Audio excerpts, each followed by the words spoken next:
En musculation, on peut jouer sur beaucoup de différents paramètres pour atteindre ses objectifs. Les temps de récupération entre les séries est un des paramètres les plus importants et beaucoup de pratiquants ont tendance à négliger cette variable. D'un côté, il y a les personnes qui prennent des temps de repos très courts et qui veulent enchaîner les séries et les exercices parce qu'ils n'ont pas beaucoup de temps pour faire leur séance et qui veulent maximiser leur entraînement, ou tout simplement parce qu'ils ont l'impression de ne pas transpirer assez, de ne pas s'entraîner assez dur quand ils prennent des temps de repos un peu plus longs. D'un autre côté, il y a les pratiquants qui prennent plus de temps de repos, qui sont sur leur téléphone entre les séries, qui parlent à leurs potes et qui au final ne transpirent pas beaucoup pendant leur entraînement. Dans cette vidéo, je vais t'expliquer ce qu'est le mieux, ce qu'est le plus efficace en termes de temps de récupération entre tes séries, si ton objectif c'est l'hypertrophie, c'est-à-dire prendre du muscle. Avec peu de temps de repos entre tes séries, de 30 secondes à environ 1 minute, tu vas plus stresser tes muscles à cause d'une accumulation d'acide lactique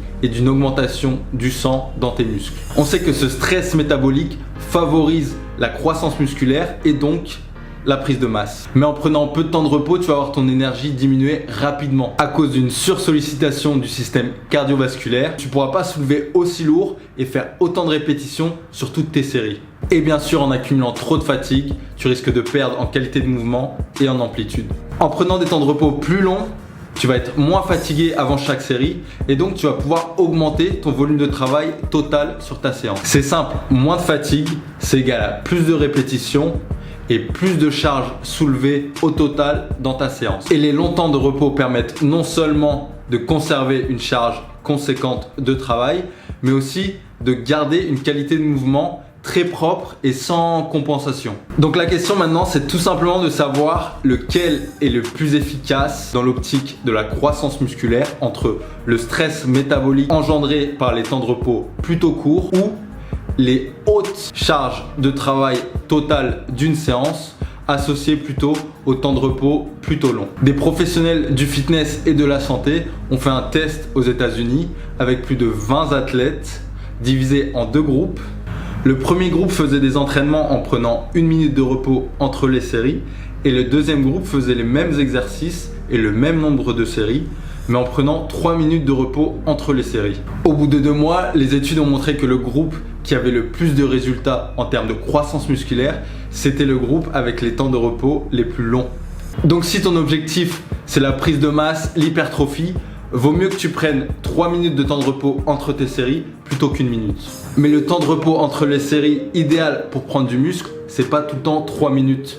Tu vas voir juste après qu'en fait ça dépend de l'intensité de l'exercice et du stress musculaire provoqué par l'exercice. Je vais te présenter 3 cas de figure. Le cas numéro 1 regroupe tous les exercices où ton max c'est entre 3 et 6 répétitions. Dans ce cas-là, je te conseille de prendre 3 minutes de repos entre les séries parce que ça veut dire que l'exercice est très compliqué et qu'il est très stressant musculairement et nerveusement parlant. Par exemple, si ton max c'est 6 répétitions à 90 kg en développé couché, alors tu vas devoir faire 3 séries de 5 répétitions en prenant 3 minutes de repos entre chaque série. Alors tu vas me dire pourquoi ne pas faire 3 séries de 6 répétitions? Tout simplement parce que si ton but c'est de prendre du muscle, alors il faut que tu t'entraînes entre 75 et 85% de tes capacités maximales. Tu peux aller voir ma vidéo sur la prise de masse pour comprendre. Je te mets le lien juste en haut à l'écran pour que tu puisses y accéder.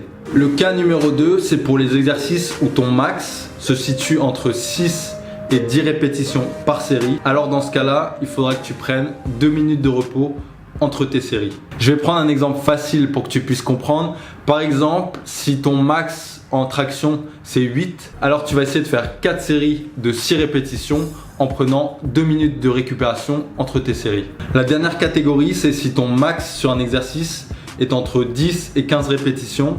Alors dans ce cas-là, je te conseille de prendre 1 minute 30 de repos. Si tu es capable de faire plus de 15 répétitions sur un exercice, alors il faut que tu trouves une variante plus difficile à faire ou que tu augmentes les charges parce que si tu fais plus de 15 reps, en fait tu vas plus travailler tes fibres lentes et ton endurance que construire du muscle. Donc c'est pas parce que tu transpires moins que tu es moins fatigué ou que tes muscles brûlent moins parce que tu prends plus de temps de repos entre tes séries, que tu t'entraînes pas de manière efficace. Le développement musculaire n'est pas lié à une fatigue ressentie pendant la séance, mais à un mélange entre un stress métabolique suffisant et une charge de travail assez conséquente en termes de répétition et de charge pour choquer le muscle et permettre au muscle de se détruire pour mieux le reconstruire. C'est pour ça que pour optimiser ton entraînement, tu dois varier tes temps de repos en fonction de la difficulté des exercices. Mais tout ce que je dis dans cette vidéo, c'est juste une base. Les temps de repos ne sont pas figés. Tu vas voir qu'avec le temps, plus tu vas pratiquer la musculation, plus tu vas apprendre à connaître et à écouter ton corps, et donc tu pourras jouer avec les différents temps de repos.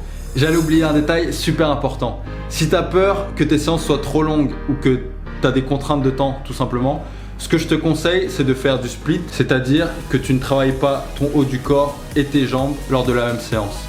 Allez, ciao, on se retrouve pour une prochaine vidéo.